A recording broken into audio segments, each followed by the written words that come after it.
রাসেলের চোখের সামনে মারিয়ার নগ্ন শরীরটা পড়ে আছে। মারিয়াকে দেখে মনে হচ্ছে তার সাথে কিছু একটা হয়েছে। রাসেল দেখছে মারিয়ার শরীরে কোনো কাপড় নেই। মারিয়াকে সুন্দর করে ঘুমিয়ে আছে। রাসেল আবার দেখছে বিছানা পুরো এলোমেলো। রাসেল মনে মনে বলতেছে, তাহলে কি মারিয়া কি অন্য পুরুষের সাথে দেহের চাহিদা পূরণ করছে? কিন্তু রাসেল কাউকে রুমে দেখছে না। রাসেল যে রুমে ঢুকেছে মারিয়া সেটা বলতে পারবে না। রাসেল আর কিছু না ভেবে মারিয়ার শরীরে একটা চাদর টেনে দিল। তারপর কাঁধের ব্যাগটা টেবিলে রেখে ওয়াশরুমে ঢুকে ফ্রেশ হয়ে আসলো। রাসেল নিজে পাকঘরে ঢুকে একটা কফি বানিয়ে বারান্দায় বসে খেতে লাগলো। তারপর রাসেল কফি খেতে খেতে বলতে লাগলো, আমি যেটা ভাবছি তাহলে কি সেটাই, নাকি মারিয়ার কোনো সমস্যা হয়েছে? সমস্যা হলে তো মারিয়া আমাকে বলবে। তাকে তো সন্দেহ করতে পারছি না, কারণ মারিয়া কখনো ভালোবাসার কমতি রাখে নাই। আমি যেভাবে বলছি সেভাবেই চলছে। দেখি মারিয়া ঘুম থেকে উঠুক, তারপর না হয় ওকেই জিজ্ঞাসা করবো। রাসেল এসব কিছু বলতে বলতে কফি খেয়ে রুমে এসে দেখে মারিয়ার খুব ভেঙে গেছে। মারিয়া রাসেলকে দেখে বলল, কি ব্যাপার? তুমি কখনো অফিস থেকে আসলে আমাকে ডাকও দাও নাই কেন? আমি অফিস থেকে এসে দেখি তুমি সুন্দর করে ঘুমিয়ে আসো, তাই তোমাকে আর ডাকলাম না। আচ্ছা মারিয়া, তুমি এই অবেলায় এবং শরীরের কোনো কাপড় ছাড়া ঘুমিয়ে আসো কেন? আসলে তুমি গতকাল যে ঔষধগুলো দিয়েছো ওইগুলো তো গতকাল খাইনি, আজকে বিকেলে খেয়েছি। তারপর আমার পুরো শরীর গরমে ঘামে ভিজে গেছে, তাই শরীর থেকে সব জামা কাপড় খুলে ফেলেছি। তারপর শরীরটা কেমন দুর্বল লাগছে, তাই শুয়ে পড়লাম। তারপর কখন যে ঘুমিয়ে গেছি তা আমি বলতে পারবো না। তোমার স্লিপে যে ওষুধ লেখা ছিল আমি তো ওগুলোই নিয়ে আসলাম, তাহলে তোমার শরীর গরম হবে কেন? এটা তো আমি কিছুই বুঝতে পারছি না। আমার মনে হয় ডাক্তার তোমাকে ভুল ঔষধ দিয়েছে, তা না হলে আমার এরকম হবে কেন? তুমি তো আমার জন্য শুধু মাথা ব্যথা আর শরীর বিষ ব্যথার ঔষধ আনছো। ঠিক আছে, আমি ওষুধগুলো নিয়ে ডাক্তারের কাছে যাচ্ছি, তুমি ওঠো, ফ্রেশ হয়ে নাও। এই বলে রাসেল মারিয়ার জন্য যে ওষুধগুলো আনছে ওইগুলো দিয়ে বাসা থেকে বেরিয়ে পড়লো। তারপর রাসেল ডাক্তারের কাছে গেল। রাসেল ডাক্তারকে ঔষধ এবং স্লিপ দিয়ে বলল, আচ্ছা ডাক্তার সাহেব, আপনি কি আমাকে ঠিক ওষুধ দিয়েছেন? একটু ভালো করে যদি দেখতেন, আমার স্ত্রীর তো ওই ওষুধগুলো খেয়ে অবস্থা খারাপ হয়ে গেছে। ডাক্তার রাসেলের থেকে স্লিপ এবং ওষুধগুলো নিয়ে দেখতে লাগলো। ডাক্তার ওষুধ এবং স্লিপ দেখে বলল, আরে এগুলো তো আপনার ওষুধ না, আপনি ভুল করে অন্য মানুষের ওষুধ নিয়ে গেছেন। কি বলেন ডাক্তার? আপনার দোকানের লোক তো আমাকে এই ওষুধগুলো হাতে দিল, আমি আর না দেখে বাসায় নিয়ে গেলাম। আমি দুঃখিত আপনার কাছে, আমার লোক ভুল ওষুধ দিয়েছে আপনাকে। প্লিজ আপনি কিছু মনে করবেন না, আমি এখনই আপনার ওষুধগুলো দিচ্ছি, আর সাথে আর একটা ওষুধ দিচ্ছি, ওগুলো খেলে আপনার স্ত্রী ঠিক হয়ে যাবে। রাসেল আর কোনো কথা বলল না। ডাক্তার ওষুধ দেওয়ার পর বাসায় ফিরে আসলো। তবে রাসেল একটা জিনিস ডাক্তারের দোকানে খেয়াল করেছে, গতকাল যে ছেলেটা রাসেলকে ওষুধ দিয়েছে তাকে আজকে দেখলো না। রাসেলও তো ভাবছে ছেলেটাকে ডাক্তার কোথাও পাঠিয়েছে, কিন্তু না, ছেলেটা রাসেলকে দেখে লুকিয়ে গেছে। হয়তো ভয় পেয়ে, আর না হয় অন্য কোনো কারণ আছে। তো যাই হোক, রাসেল বাসায় এসে নিজের কাছে যে চাবিটা আছে ওইটা দিয়ে বাসার দরজা খুলে ভেতরে গেল। ভিতরে ঢুকে রাসেল দেখে মারিয়া সোফায় বসে কার সাথে যেন কথা বলছে। রাসেলকে দেখে মারিয়া ফোন কেটে দিল। রাসেল তখন মারিয়াকে বলল, এ নাও তোমার ওষুধ। গতকাল ডাক্তার ভুল করে অন্য ওষুধ দিয়ে দিছে, ডাক্তার বলছে এগুলো খেলে ঠিক হয়ে যাবে। ঠিক আছে, তুমি ওষুধগুলো রুমে রেখে ফ্রেশ হয়ে আসো, আমি টেবিলে খাবার দিচ্ছি। আচ্ছা মারিয়া, আব্বু আম্মু কি তোমাকে ফোন দিয়েছে? তারা নাকি ঢাকায় আসবে তোমার অসুস্থতার কথা শুনে? আমি তো এতক্ষণ আব্বু আম্মুর সাথে কথা বলছি, তারা কালকে সকালে রওনা দিবে বলছে।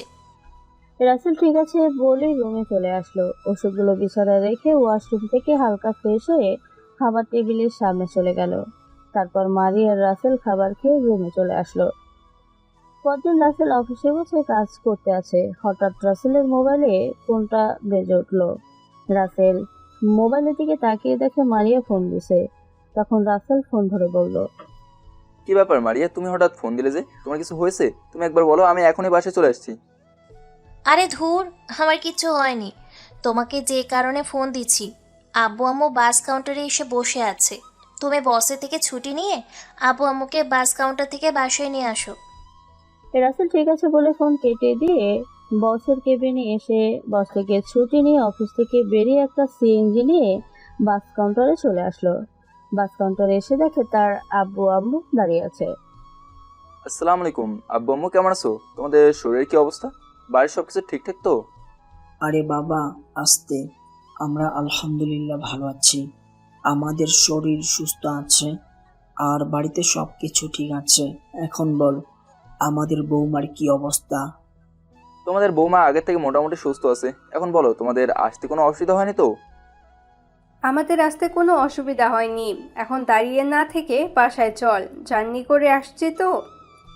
রাসেল আর কোনো কথা না বলে তার আব্বু আম্মুকে নিয়ে একটা সিএনজি করে বাসা চলে আসলো। কলিং বেল চাপ দেওয়ার পর মারিয়া এসে দরজা খুলে দিল। মারিয়া শ্বশুর শাশুড়িকে দেখে সালাম দিয়ে পা ধরে সালাম করলো। তখন মারিয়া বলে, আব্বু আম্মু, তোমরা কেমন আছো? আমরা ভালো আছি। তুমি কেমন আছো বৌমা?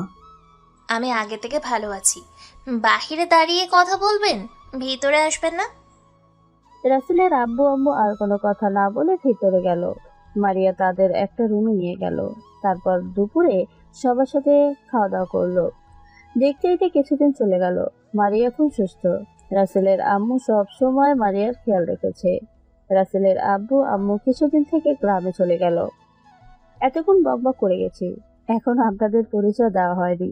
গল্পের নায়কের নাম রাসেল আর নায়িকার নাম মারিয়া। রাসেলের আব্বু আম্মু মারিয়াকে দেখে রাসেলের সাথে বিয়ে দেয়। দুজন দুজনকে দেখে পছন্দ করে। তাদের ভালোবাসার কোনো কমতি নেই। রাসেল ঢাকায় একটা অফিসে চাকরি করে। রাসেলের একা একা খাওয়া দাওয়া পাক করে খেতে কষ্ট হয়, তাই রাসেলের আব্বু আম্মু মারিয়াকে বিয়ের পর রাসেলের সাথে ঢাকা পাঠিয়ে দেয়। খুব সুন্দরভাবে চলছে তাদের সংসার। গ্রামে মারিয়াদের আর্থিক সম্পদ অনেক ভালো। তো যাই হোক, একদিন রাসেল অফিসে বসে আছে, কাজের তেমন চাপ নেই, তাই বসে না থেকে মারিয়াকে ফোন দিল। অবাক করার বিষয় হলো মারিয়ার ফোন ওয়েটিং বলছে। রাসেলও তো ভাবছে মারিয়া হয়তো বাড়িতে কথা বলছে, তাই মারিয়াকে আর কোনো ফোন না দিয়ে বসের কাছে বলে অফিস থেকে বেরিয়ে একটা রিক্সা নিয়ে বাসায় চলে আসলো। রাসেল বাসায় এসে তো আরো অবাক হয়ে গেল। রাসেল অবাক হওয়ার কারণ, বাসার দরজার বাইরে থেকে লাগানো, তাহলে মারিয়া গেল কোথায়? রাসেলের তার কাছে যে চাবিটা আছে সেটা দিয়ে দরজা খুলে ভেতরে গেল। তারপর মারিয়াকে ফোন দিল। এবার কল ঢুকছে, কিন্তু মারিয়া ফোন ধরছে না। রাসেল চিন্তায় পড়ে গেল, মারিয়ার কিছু হয়নি তো। রাসেল মারিয়ার বান্ধবীর কাছে ফোন দিয়ে জিজ্ঞেস করলো মারিয়া তাদের ওখানে গেছে কিনা, কিন্তু তারা বলল মারিয়া নাকি তাদের ওখানে যায়নি। মারিয়ার বান্ধবী বলতে দুই বান্ধবী, নীলা এবং প্রিয়া। ওদের সাথে মারিয়ার ফেসবুকে পরিচয়। তারপর ঢাকা আসার পর ওদের সাথে দেখা এবং তাদের বাড়িতে যাওয়া আসা করে। এতে রাসেল মারিয়াকে কিছুই বলে না, কারণ মারিয়া বাসায় একা একা থাকে, তাই ওদের সাথে মাঝে মাঝে দেখা করতে যায়। তবে মারিয়া যেখানে যায় না কেন রাসেলকে বলে যায়, কিন্তু আজকে মারিয়া রাসেলকে কিছু না বলে যায়নি। হঠাৎ বাসার সামনে গাড়ির হর্নের শব্দ শুনে রাসেল জানালা দিয়ে যেটা দেখে তার জন্য রাসেল মোটেও প্রস্তুত ছিল না। জানালা দিয়ে রাসেল দেখে একটা ছেলে মারিয়াকে বাসার সামনে নামিয়ে দিয়ে গেল। তারপর ছেলেটা মারিয়ার সাথে কিছুক্ষণ হেসে হেসে কথা বলে চলে গেল। মারিয়া দরজার সামনে দাঁড়িয়ে কলিং বেল চাপ দিল। রাসেল উঠে গিয়ে দরজা খুলে দিল। রাসেল মারিয়ার হাতের দিকে তাকিয়ে দেখে অনেকগুলো মার্কেট। তখন রাসেল মারিয়াকে কিছু বলতে না দিয়ে রাসেল বলে, তোমার হাতে এত মার্কেট কেন? আর তুমি আমাকে না বলে কোথায় গেছো? আর ছেলেটা কে ছিল? তোমাকে আমি সব কিছু খুলে বলবো, আগে আমাকে ভিতরে যেতে দাও। আমার অনেক ক্লান্ত লাগছে।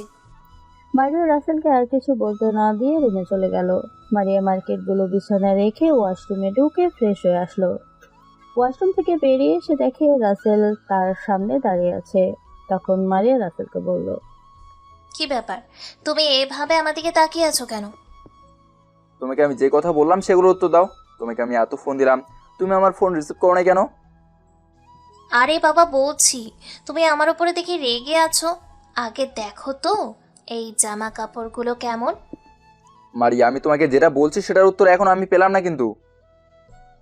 আল্লাহ গো, তোমাকে নিয়ে আর পারলাম না। আচ্ছা বলছি শুনো, ওই ছেলেটা আমাকে গাড়ি দিয়ে বাসার সামনে নামিয়ে দিয়েছে। ওই ছেলেটা এতগুলো মার্কেট আমাকে করে দিয়েছে। তোমাকে ওই ছেলে মার্কেট করে দেবে কেন? ওই ছেলেটা কে? আর এতক্ষণ তুমি কোথায় ছিলে? আসলে আমি তোমাকে না বলে একটু মার্কেটে গেছি। তোমার জন্য একটা কেক কিনতে। হঠাৎ দেখি ছেলেটা মোবাইলে কার সাথে কথা বলতে আছে আর কান্না করছে। তখন আমি তাকে জিজ্ঞেস করলাম কান্না করছে কেন।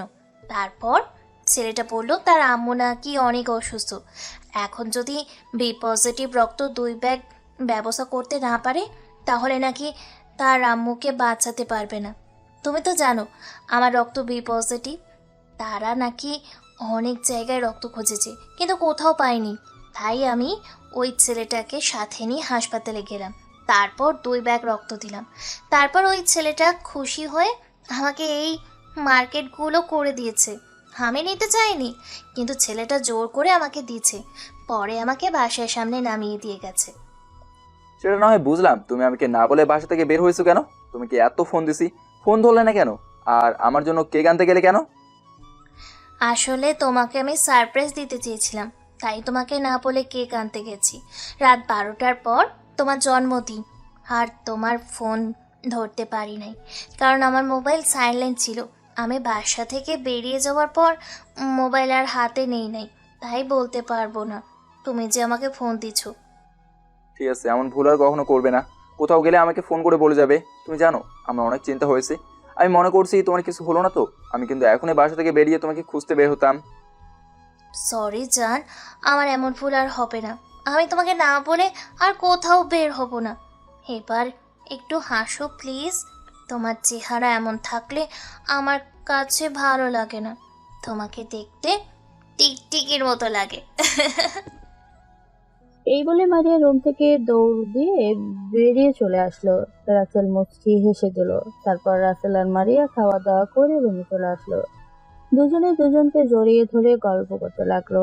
রাত 12টা বাজার পর মারিয়া রাসেল নিয়ে ড্রয়িং রুমে চলে আসলো। সিম্পল ভাবে রুমটা সাজালো মারিয়া। রাসেল কেক কেটে মারিয়াকে খাইয়ে দিল। মারিয়া রাসেলকে খাইয়ে দিল। তারপর মারিয়া রাসেল রুমে এসে বিছানায় শুয়ে দুজন দুজনকে জড়িয়ে ধরে ঘুমিয়ে পড়লো। দেখতে দেখতে আরো কিছুদিন চলে গেল। মারিয়া এখন সব সময় ওই ছেলেটার সাথে ফোনে কথা বলে। ওই ছেলেটাও মারিয়াকে ফোন দেয়। এতে রাসেল তেমন কিছু বলে না। তবে দিন দিন মারিয়া জানি কেমন হয়ে যাচ্ছে। রাসেলের তেমন খেয়াল রাখে না। রাসেল নিজের হাতে খাবার বেড়ে খেতে হয়। রাসেল মারিয়াকে অনেকবার সন্দেহ করেছে, তবে মারিয়ার ভেতরে কোনো কিছু খুঁজে পেল না। তাই এখন তেমন মারিয়াকে কিছু বলে না। কিন্তু দিন দিন মারিয়ার পরিবর্তনে রাসেল যেন কেমন হয়ে গেছে। আবার রাসেলের ঘরে আলো করার জন্য তাদের একজন সদস্য আসতে আছে। মারিয়ার মা এবং রাসেল বাবা হতে চলেছে।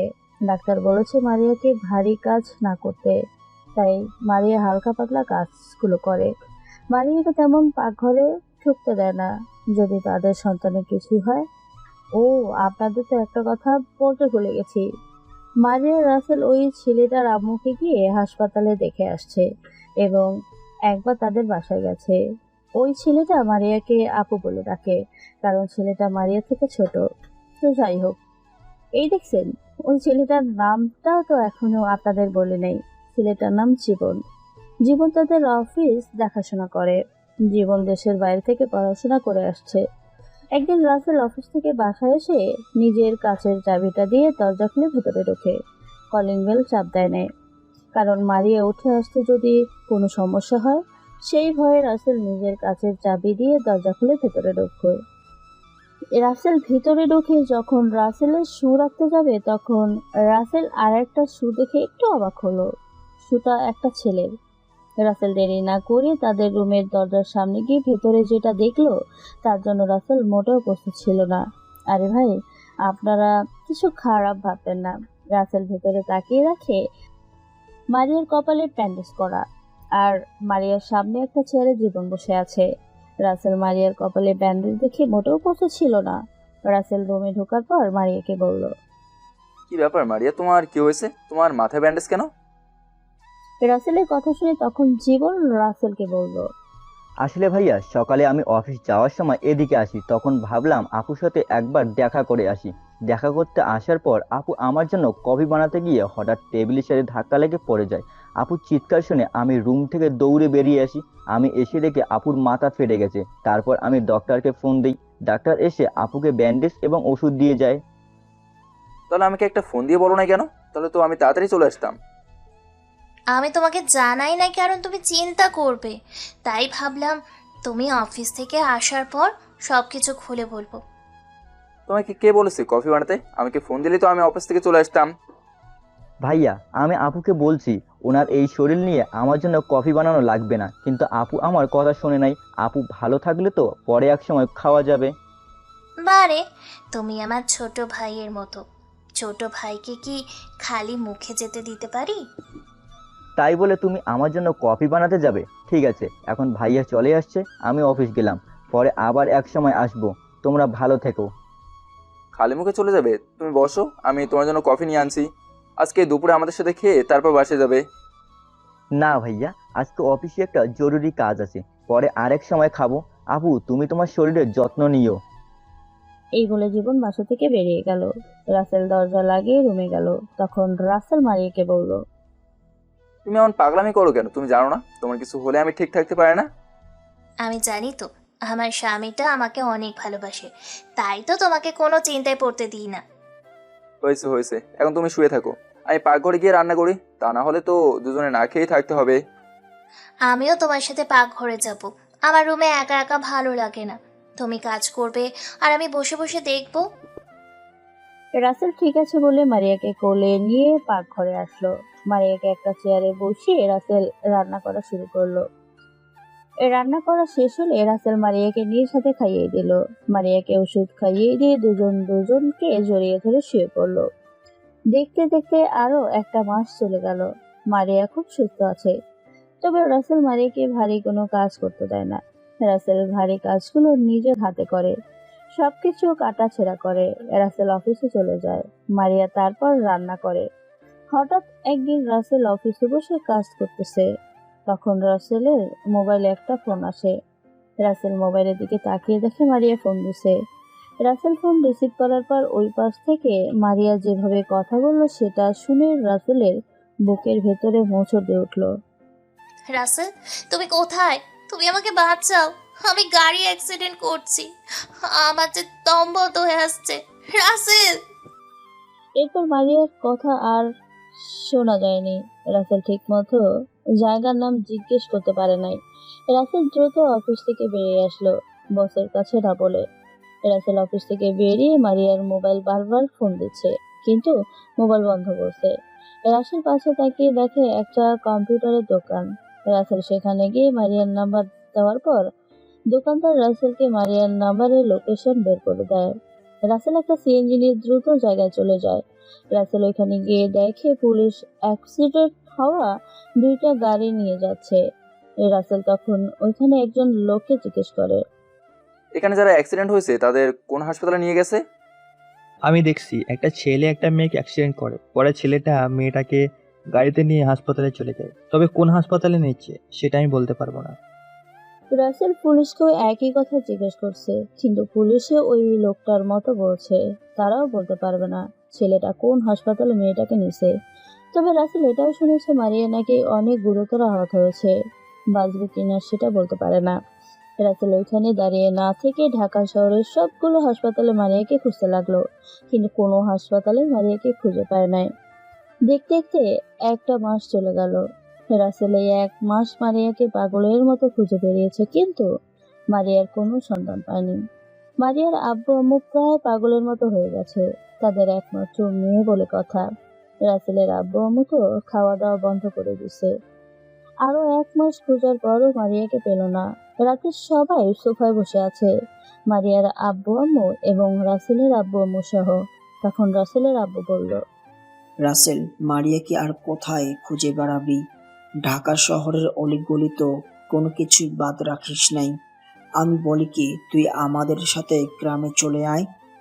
তোর আব্বু ঠিক বলেছে রাসেল, মারিয়া কি বেঁচে আছে নাকি মরে গেছে আমরা কেউ বলতে পারবো না। তুই একা একা এখানে থাকতে পারবি না। আমরা বুঝি তোর অনেক কষ্ট হচ্ছে, আমাদের তো কম কষ্ট হচ্ছে না। আল্লাহ যদি চায়, যদি মারিয়া বেঁচে থাকে তাহলে একদিন তুই মারিয়াকে ঠিকই খুঁজে পাবি। মেয়েটা আমার কোথায় হারিয়ে গেছে, সে এখন কেমন আছে কি করছে আমরা কেউই বলতে পারবো না। যদি আমার মেয়ে বেঁচে থাকে তাহলে আল্লাহ তুমি তাকে আমাদের কোলে ফিরিয়ে দাও। রাসেল কোনো কথা বলছে না, শুধু নীরবে চোখের পানি ফেলছে। মারিয়াকে রাসেল তার জীবনের থেকেও বেশি ভালোবেসেছে। দেখতে দেখতে আজ 4 বছর কেটে গেল। 4 বছর আগে রাসেল তার আব্বু আম্মু এবং শ্বশুর শাশুড়ি জোড়াজুড়িতে গ্রামে চলে আসে। রাসেল এখনো মারিয়াকে ভুলতে পারে নাই, তবে আজকে 3 মাস ধরে রাসেল মারিয়াকে ভুলে গেছে। ভুলে যাওয়ার একটা কারণ আছে। কারণটা হলো 3 মাস আগে রাসেলের আম্মু অসুস্থ হয়ে মারা যায়। অনেক বড় বড় ডাক্তার দেখিয়েছে রাসেল, কিন্তু তার পরেও বাঁচাতে পারে নাই রাসেল তার মাকে। রাসেলের আম্মু যাওয়ার 1 মাস পর তার আব্বু তার মায়ের সাথে মারা যায়। এখন রাসেল পুরো এতিম হয়ে গেছে। ধন সম্পদ যা ছিল সবকিছু বিক্রি করে মায়ের চিকিৎসা চালিয়েছে রাসেল। এখন আপনার হয়তো জিজ্ঞেস করবেন রাসেলের আম্মুর কি অসুখ হয়েছে। আসলে রাসেলের আম্মুর ব্লাড ক্যান্সার ধরা পড়েছে। এটা কেউ বুঝতে পারে নাই। এই রোগটা যখন গভীরে চলে গেছে তখন সবাই বুঝতে পারে। রাসেলের 4 বছর গ্রামে এসে জমি চাষ করেছে। রাসেলের আম্মু অসুস্থ হওয়ার পর সবকিছু বিক্রি করে দেয়। এখন শুধুমাত্র ঘর ভিটা ছাড়া আর কিছুই নেই রাসেলের। রাসেল বাড়িতে বসে চিন্তা করছে। এভাবে বসে থাকলে তো জীবন চলবে না, আমাকে কিছু করে জীবন চালাতে হবে। প্রথমে মারি আমার কাছ থেকে হারিয়ে গেছে, এরপর নিজের আব্বু আম্মু, এখন আমি পুরো একা হয়ে গেলাম। পরে রাসেল চিন্তা করলো সে ঢাকায় চলে যাবে। ঢাকায় গিয়ে একটা অফিসে চাকরি নেবে, তারপর নিজের মতো করে চলতে থাকবে। তো যাই হোক, 2 দিন পর রাসেল ঢাকার উদ্দেশ্যে রওনা দেয়। প্রায় 5 ঘন্টা পর ঢাকায় পৌঁছে যায়। রাসেল আগে যে জায়গায় ছিল তার পাশে একটা টিনের ঘর ভাড়া নেয়, কারণ রাসেলের হাতে এখন তেমন টাকা পয়সা নেই। 10-15 দিন চলার মতো টাকা আছে। রাসেল আজকের দিনটা কোনো রকম কাটালো। পরের দিন বাইরে বেরিয়ে পড়লো চাকরির জন্য। কপাল ভালো থাকে একটা অফিসে চাকরি পেয়ে যায়। বেতন তেমন বেশি না, কিন্তু রাসেলের চলে যাবে। তার বস বলছে কাজ দেখে বেতন বাড়িয়ে দেওয়া হবে। রাসেল তার বসকে বলে নাই যে রাসেল তার বছর আগে একটা অফিসে চাকরি করেছে। রাসেল চাইছে তার যোগ্যতা বসকে দেখাতে। তারপর থেকে রাসেল নিজের অফিস মনে করে কাজ করতে লাগলো। দেখতে দেখতে আরো 1টা বছর কেটে গেল। এখন রাসেল বসের একজন প্রিয় মানুষ হয়ে গেছে। রাসেলের কাজ দেখে বস অনেক খুশি হয়। রাসেলের জন্য অফিসটা আরো উপরে উঠেছে। আগে থেকে রাসেলের বেতন বাড়িয়ে দেওয়া হয়েছে। রাসেল বেতন যা পায় তার মধ্যে কিছু টাকা খরচ করে, আর বাকি টাকাগুলো ব্যাংকে জমিয়ে রাখে। অফিসে রাসেলের একজন ভালো বন্ধু হয়েছে, যার নাম রাফি। খুব সুন্দরভাবে চলছে রাসেলের জীবনযাপন। মারিয়ার কথা রাসেল এখনো ভুলতে পারে নাই। রাসেল ঢাকায় আসার পর এখনো মারিয়াকে খুঁজে বেড়াচ্ছে। পরের দিন সকালে রাসেল ঘুম থেকে উঠে ফ্রেশ হয়ে নিজে নাস্তা তৈরি করে খেয়ে অফিসে চলে গেল। রাসেলের খাবার একজন খালার বয়সী মহিলা এসে পাক করে দিয়ে যায়। খালাটা অনেক ভালো একজন মহিলা। রাসেল ওনাকে বিশ্বাস করে রুমের একটা চাবি ওনাকে দিছে। প্রায় 8 মাসের মতো খালা রাসেলকে এভাবে পাক করে দিয়ে যায়। খালা প্রতিদিন সকাল 10টার সময় আসে, কারণ ঢাকায় খালার পরিবার আছে। তো যাই হোক, রাসেল বাসা থেকে বেরিয়ে বাইক নিয়ে অফিসে চলে আসে। বাইক পার্কিং করে অফিসের ভেতরে ঢোকে, তারপর নিজের কেবিনে বসে কাজ করতে লাগলো। হঠাৎ পিয়ন এসে সবাইকে বলল বস নাকি সবাইকে একসাথে মিটিং রুমে যেতে বলছে। বস নাকি সবাইকে কিছু কথা বলবে। তাই রাসেল আর বসে না থেকে মিটিং রুমে চলে গেল। হঠাৎ রাসেলের ঘাড়ে যেন পেছন থেকে কেউ হাত রাখলো। রাসেল পিছনে তাকিয়ে দেখে রাফি। তখন রাফি রাসেলকে বলল, কিরে, কেমন আছিস? আজকে অফিসে আসতে একটু লেট হয়ে গেছে, তাই তোর সাথে দেখা করতে পারি নাই। তো লেট কি আজকে প্রথম হয়েছে? তোর প্রায় সময় অফিসে আসতে লেট হয়। কি করবো বল, ওই রিয়ার সাথে কথা বলতে বলতে রাত অনেক হয়ে যায়, তাই সকালবেলা ঘুম থেকে উঠতে দেরি হয়ে যায়। কে যে বলেছে প্রেম করতে, এই প্রেমের জন্য মনে হয় আমার চাকরিটা চলে যাবে। তাহলে কথা একটু কম বলতে পারিস না? তাহলেই তো অফিসে ঠিক টাইমে আসতে পারিস। আমি কি করবো বল, ওই খাচ্ছন্নি কথা বলতে থাকলে রাখার কোনো নাম গন্ধ থাকে না। আবার আমি যদি ফোন কেটে দিই তাহলে বলে আমি অন্য মেয়ের সাথে প্রেম করি। এখন তুই বল আমি তাহলে কি করব? কি আর করবি, যেভাবে চলছে সেভাবেই চালিয়ে যা। চাকরি গেলে সমস্যা কোথায়? রিয়ার বাবার অফিসে কাজ করবি। দূর, আমি তোকে ছেড়ে দূর আমি তোকে ছেড়ে কোথাও যাব না। আরে আমাদের যা কিছু আছে তা সারা জীবন বসে গেলেও শেষ হবে না। চাকরি তো করি শখের বসে, আর তোকে ছেড়ে থাকতে ভালো লাগে না। হয়েছে, এখন তোর কথা বন্ধ কর, বস আসছে। রাফি আর কোনো কথা বলল না। রিয়া হচ্ছে রাফির মামাতো বোন। দুজনেই দুজনকে সেই ছোটবেলা থেকে ভালোবাসে, তাই রাফি রিয়ার কথা মতো চলে। তো যাই হোক, অফিসের বস মিটিং রুমে বসে বলতে লাগলো, তোমরা জানো আমার শরীরটা আগের থেকে অনেক খারাপ হয়ে গেছে। আমার দ্বারা অফিস চালানো আর সম্ভব না। তাই কালকের থেকে আমার বড় মেয়ে নিপা অফিসটা দেখাশোনা করবে। আমার বড় মেয়ে নিপা এতদিন আমেরিকায় ছিল, গত 2 দিন হয়েছে দেশে এসেছে। এতদিন আমার বড় মেয়ে আমার ছোট ছেলে আকাশের সাথে আমার আমেরিকার অফিস আছে সেটা দেখাশোনা করেছে। আমার শরীর খারাপ দেখে বড় মেয়েকে দেশে নিয়ে আসি। আমি চাই তোমরা সবাই সব সময় তার পাশে থেকো, সুন্দরভাবে কাজ করে যাবে। তারপর বস আরো কিছুক্ষণ কথা বলল। সবাই ঠিক আছে বলল। বস সবাইকে আজকে ছুটি দিয়ে দিছে, কালকে সকাল সকাল অফিসে আসতে বলল। রাসেল আর রাফি অফিস থেকে বেরিয়ে আসার পর তখন রাফি বলল, ওই আম্মু বলছে তোকে তার সাথে দেখা করতে। তুই সে কবে আমাদের বাসায় গেছিস, তাই আম্মু বলছে আজকে অফিস ছুটি হওয়ার পর তোকে যে সাথে করে যেন নিয়ে যেতে। তুই তো আমার ব্যাপারে সবকিছু জানিস। আমি এখনো মারিয়ার অপেক্ষায় আছি। আমার মন বলছে মারিয়া বেঁচে আছে, আমি একদিন না একদিন ওকে ঠিকই খুঁজে পাবো। আমার মনে হয় কি তুই মারিয়ার আশা ছেড়ে দে। আজকে 5টি বছর ধরে ওকে খুঁজে পাসনি, তাহলে এখন পাবি কোথায়? আমি বলি কি তুই আবার নতুন করে জীবন শুরু কর। না রে রাফি, আমি মারিয়াকে স্যার অন্য কাউকে আমার এই মনে জায়গা দিতে পারবো না। প্লিজ তুই আমাকে মারিয়াকে ভুলে যেতে বলিস না, আমি ওকে অনেক ভালোবাসি রে। ঠিক আছে, তো যেটা ভালো মনে হয় কর। আমার জ্ঞানে যা আসছে তাই তোকে বললাম, বাকিটা তোর বোঝ। এখন কোনো কথা না বলে আমার সাথে চল। রাসেল আর কোনো কথা না বলে বাইক নিয়ে রাফির সাথে তাদের বাসায় গেল। রাফি কলিং বেল চাপ দেওয়ার পর তার আম্মু দরজা খুলে দিল। তখন রাফির আম্মু রাসেলকে দেখে বলল, বাবা, নবাবজাদা তাহলে এসেছে? আমি তো মনে করেছি আমাদের ভুলেই গেছে। আসলে আন্টি আমি বাসা থেকে তেমন কোথাও যাই না। আজকে রাফি বলছে তুমি নাকি আমাকে আসতে বলেছো। আমি যদি না বলতাম তাহলে বুঝি আসতে না? আসলে তুমি আমাদের আপন ভাবতেই পারোনি। যদি আপন ভাবতে তাহলে ঠিকই আসতে। প্লিজ আন্টি আপনি রাগ করবেন না, ঠিক আছে? আমি কথা দিচ্ছি এখন থেকে কিছুদিন পর পর এসে তোমার সাথে দেখা করে যাব। এখন ঠিক আছে, তোমরা দুজনে রুমে যাও, আমি কফি বানিয়ে আনছি।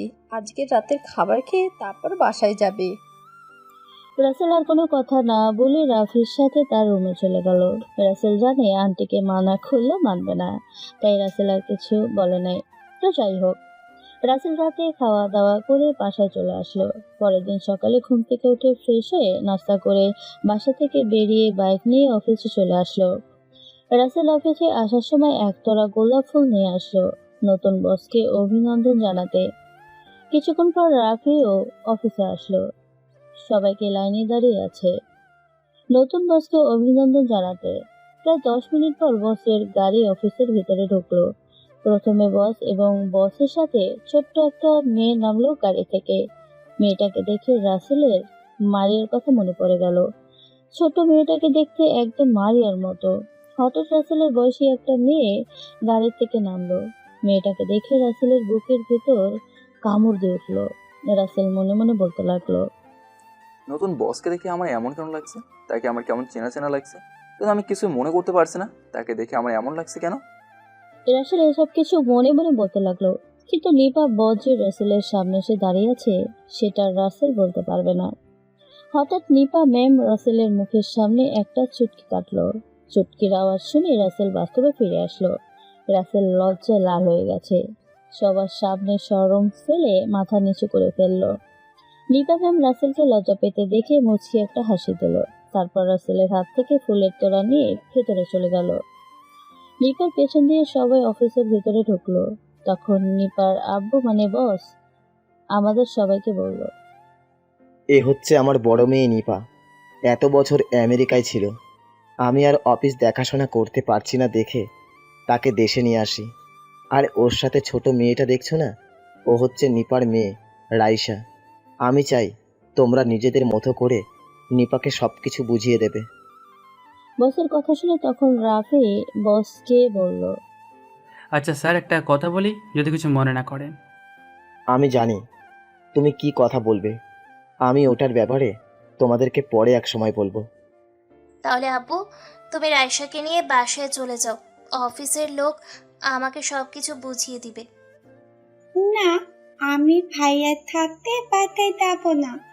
আমি তোমার সাথে থাকবো আম্মু। না মামনি, তুমি তোমার নানার সাথে বাসায় চলে যাও। আম্মু অফিস যাওয়ার সময় তোমার চকলেট আইসক্রিম নিয়ে যাব। ঠিক আছে, যদি তুমি আমার চকলেট আইসক্রিম না নিয়ে আসো তাহলে তোমার সাথে আমি কথা বলবো না। ওকে মামনি। আব্বু, তুমি রায়শাকে নিয়ে বাসায় যাও। তাহলে আমি চলে যাচ্ছি। আর রাসেল, তুমি একটু নিপাকে সব কিছু বুঝিয়ে নিও।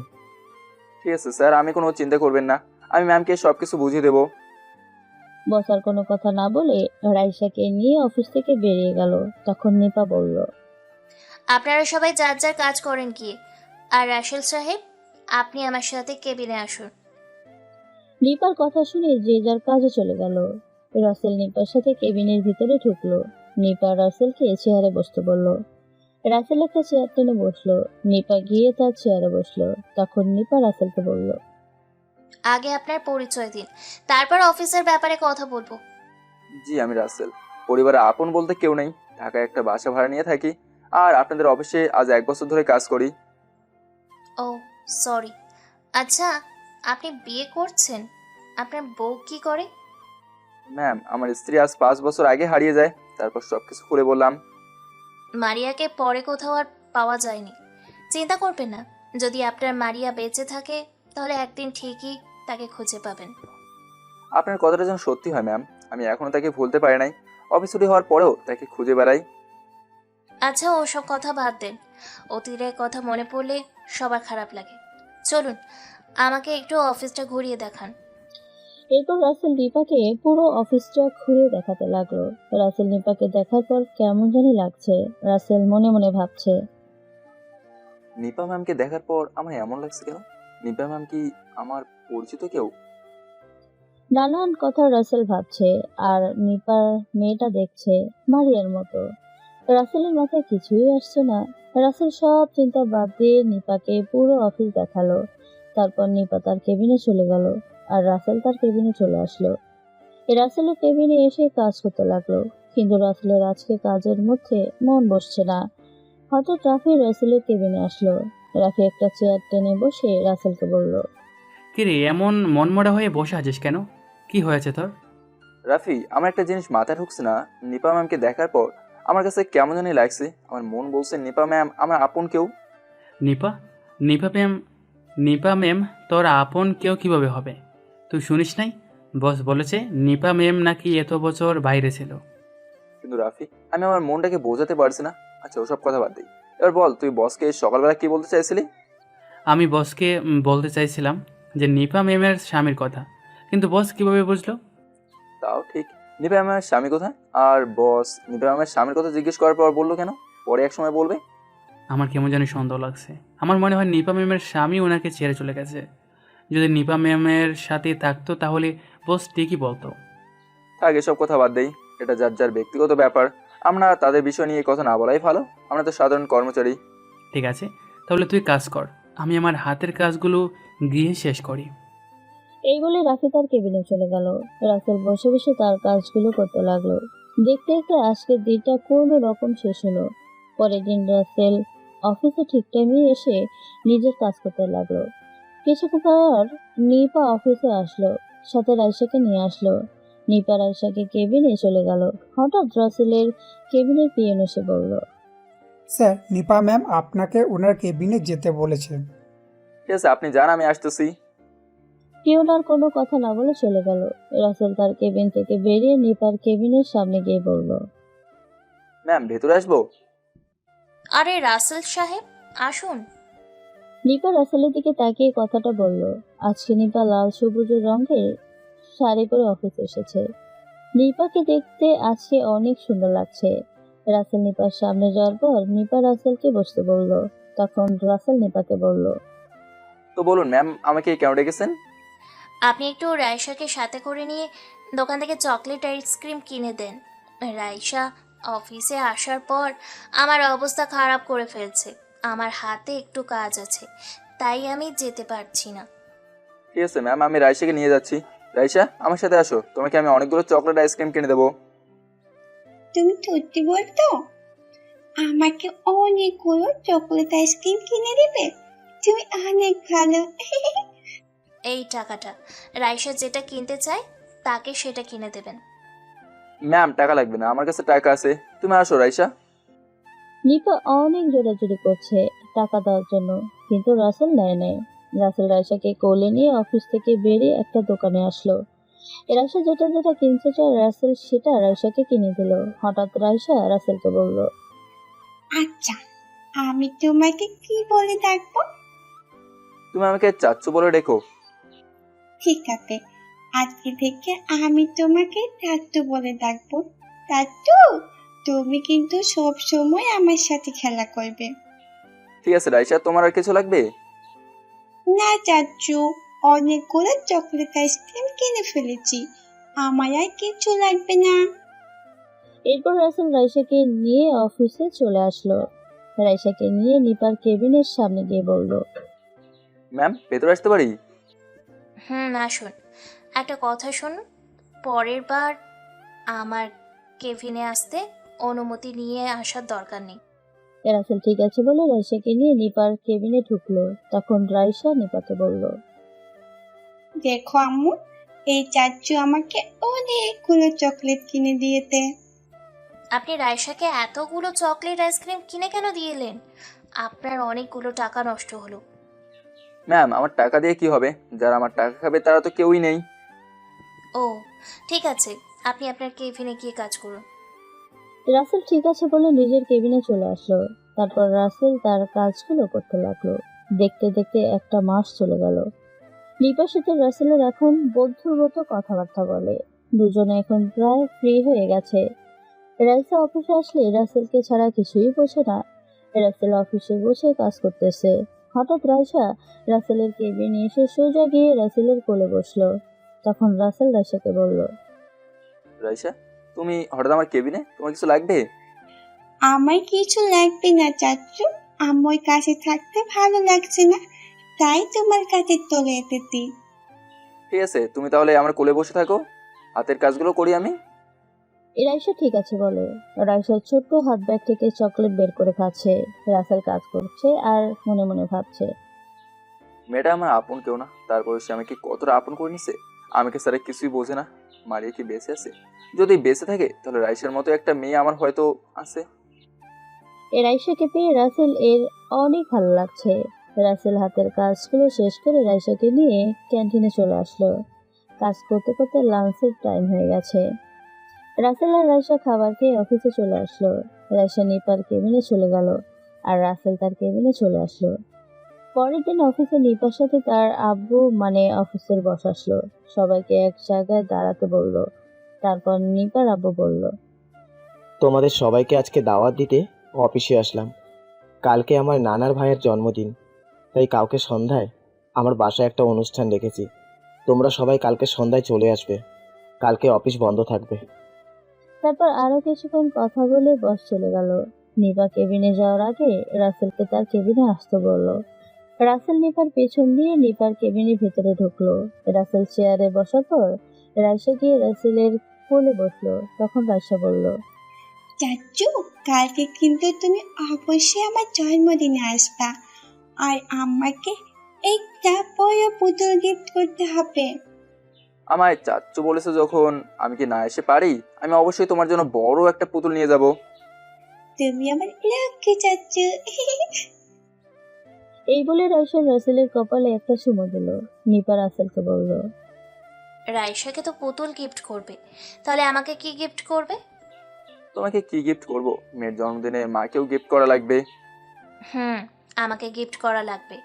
আর কালকে তোমার জন্য একটা সারপ্রাইজ আছে, সেটা এখন বলবো না, কালকে সন্ধ্যায় জানতে পারবে। ঠিক আছে, কালকের জন্য না হয় অপেক্ষা করলাম। তাহলে এবার আমি নিজের কেবিনে যাই, হাতে কিছু কাজ বাকি আছে। নিপা ঠিক আছে বলল। রাসেল রাইসাকে সাথে করে নিয়ে নিজের কেবিনে চলে আসলো। রাসেল বসে বসে কাজ করতে লাগলো আর রাইসা রাসেলের কোলে বসে। রাসেলের মোবাইলে গেমস খেলতে লাগলো। বিকেলে অফিস ছুটি হওয়ার পর রাসেল অফিস থেকে বেরিয়ে মার্কেটে চলে গেল। রাইসার জন্য বড় একটি বোতল নিল। হঠাৎ রাসেলের চোখ পড়ে একটা নেকলেসের ওপর। রাসেল নেকলেসটা দেখে মারিয়ার কথা মনে পড়ে গেল। মারিয়া রাসেলের থেকে এমন একটা নেকলেস চেয়েছে, কিন্তু তখন রাসেলের টাকার জন্য কিনে দিতে পারে নাই। রাসেলের নেকলেসটা রাসেল নিপার জন্য কিনে নিল। তারপর রাসেল বাসায় চলে আসলো। পরের দিন রাসেল সবকিছু ম্যাচ করে জামা কাপড় পরে নিপাদের বাসার উদ্দেশ্যে বেরিয়ে পড়লো। কিছুক্ষণ পর রাসেল চলে আসলো। আজকে তাদের বাসাটা অনেক সুন্দর করে সাজিয়েছে। রাসেল বাইক পার্কিং করে বাসার ভেতরে ঢুকলো। রাসেল বাসার ভেতরে ঢুকে দেখে অফিসের সবাই চলে এসেছে। হঠাৎ কোথা থেকে রাইসা রাসেলকে দেখে দৌড় দিয়ে আসলো। রাইসা রাসেলের সামনে এসে বলল, চাচ্চু, তুমি আসতে এত দেরি করছো কেন? আমি তোমার জন্য সে কখন থেকে অপেক্ষা করছি। সরি চাচ্চু, আসতে একটু লেট হয়ে গেছে। এ নাও তোমার গিফট। রাইসা রাসেলের কাছ থেকে বোতলটা নিয়ে ভেতরে চলে গেল। কিছুক্ষণ পর নিপা রাসেলের সামনে আসলো। আজকে নিপাকে অনেক সুন্দর লাগছে। নীল রঙের একটা শাড়ি পরেছে, দেখতে একদম পরীর মতো লাগছে। নিপা রাসেলের সামনে এসে বলল, কি ব্যাপার, তোমার আসতে এত দেরি হলো কেন? আর তোমাকে ফোন দিয়েছি, তোমার ফোন বন্ধ কেন? আসলে রাতে মোবাইল চার্জ দিতে মনে ছিল না, তাই সকালে মোবাইল বন্ধ করে চার্জ দিছি। ঠিক আছে, এখন আমার সাথে চলো, আব্বু আমার সাথে দেখা করবে। রাসেল আর কোনো কথা না বলে নিপার সাথে ভিতরে গেল। বস এবং বসের স্ত্রীর সাথে কিছুক্ষণ কথা বলল। দেখতে দেখতে সবাই চলে এসেছে। বস সবাইকে স্টেজের সাথে যেতে বলল। রাসেল স্টেজ থেকে কিছুটা দূরে দাঁড়িয়ে আছে।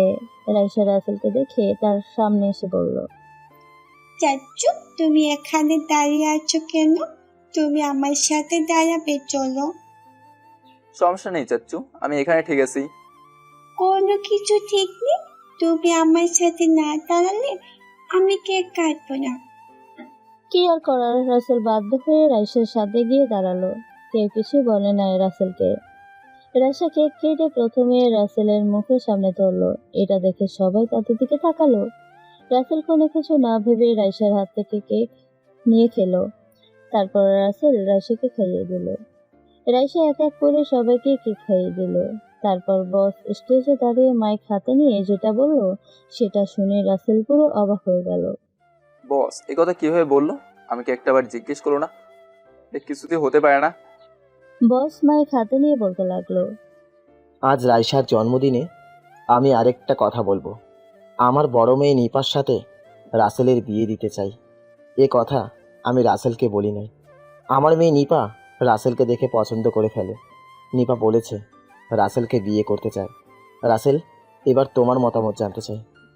স্যার, আমি এই বিয়ে করতে পারবো না। আপনি এবং আপনার মেয়ে আমার ব্যাপারে সবকিছু জানেন, তারপরে ওই কথা কিভাবে বললেন?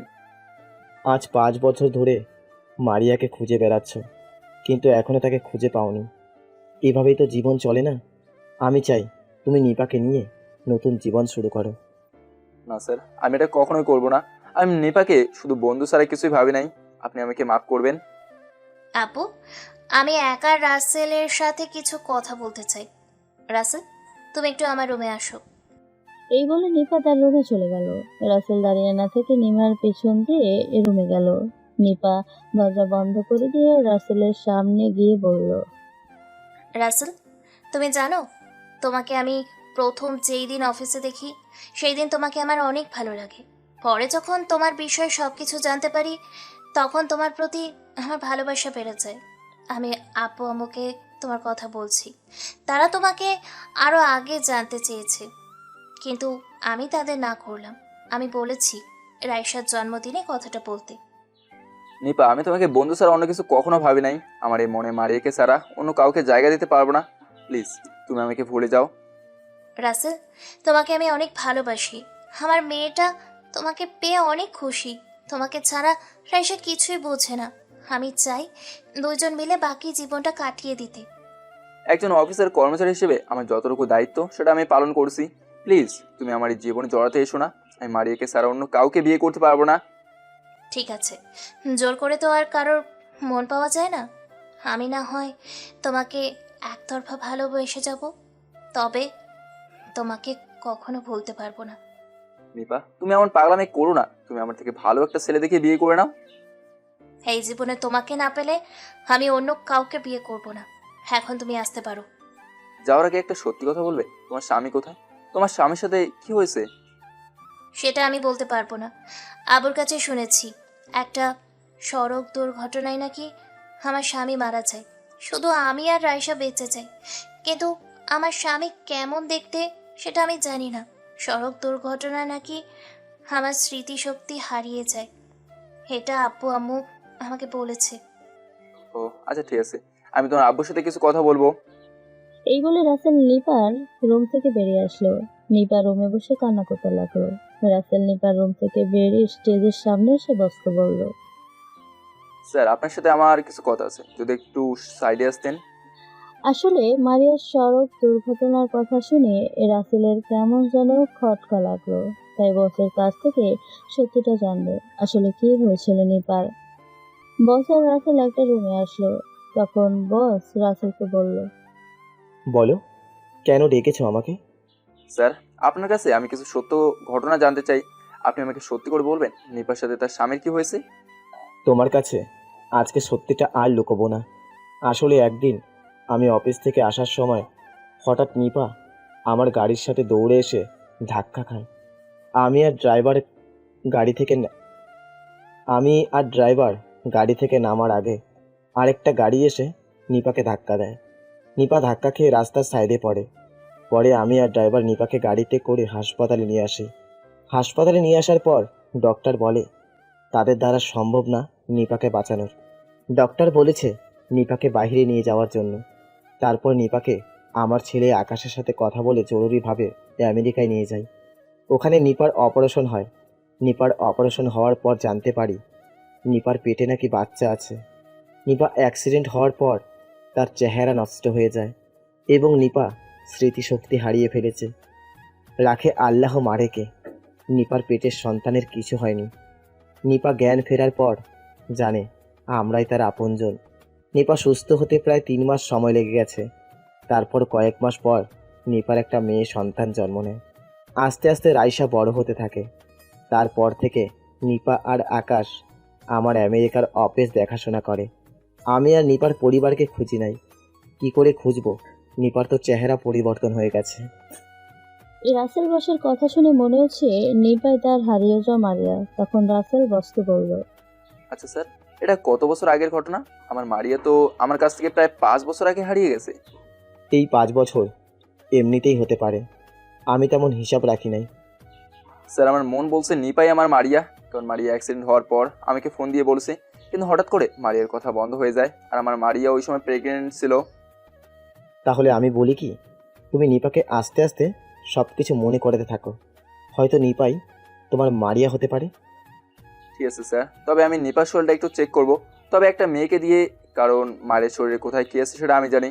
যদি নিপাই আমার মারিয়া হয় তাহলে ওকে বিয়ে করে আমি সব কিছু মনে করাতে থাকবো।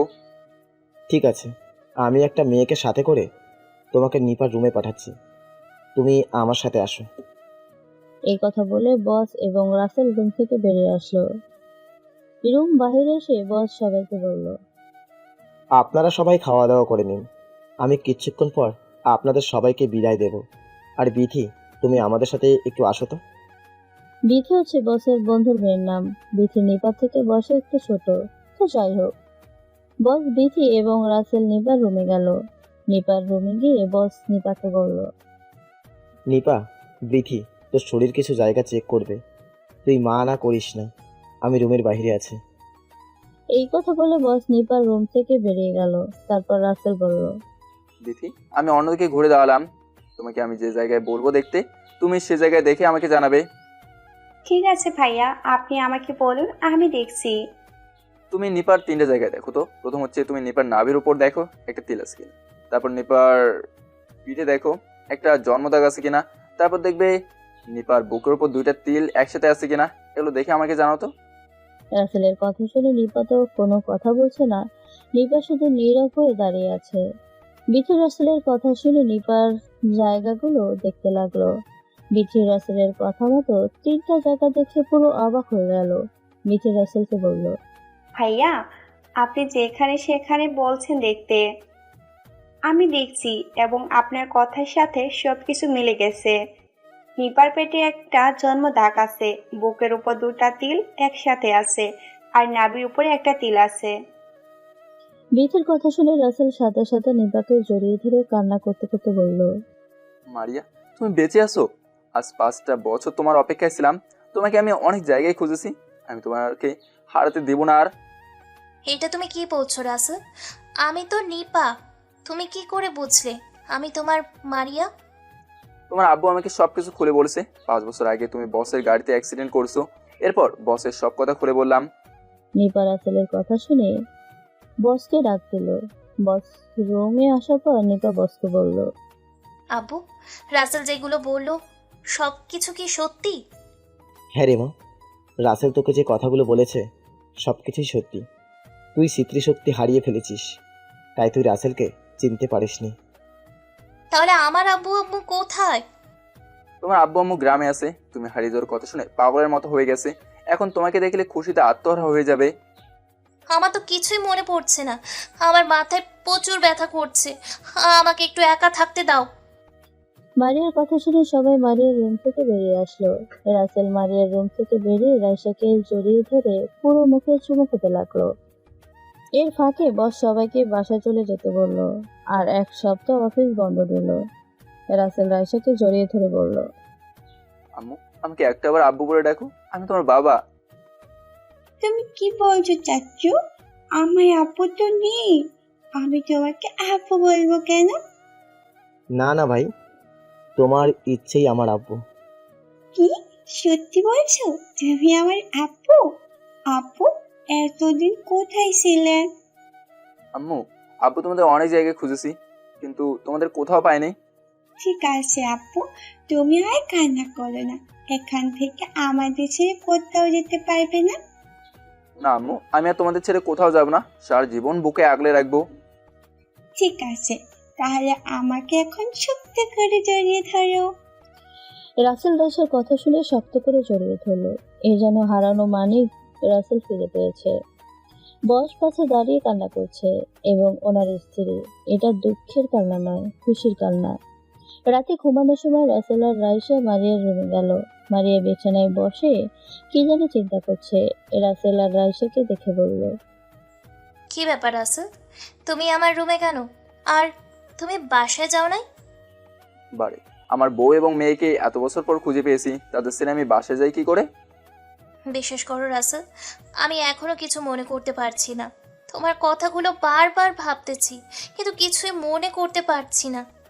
সমস্যা নেই মারিয়া, যতদিন তুমি সবকিছু মনে করতে না পারবে ততদিন আমি তোমাকে স্পর্শও করবো না। তুমি আমাকে বিশ্বাস করতে পারবো।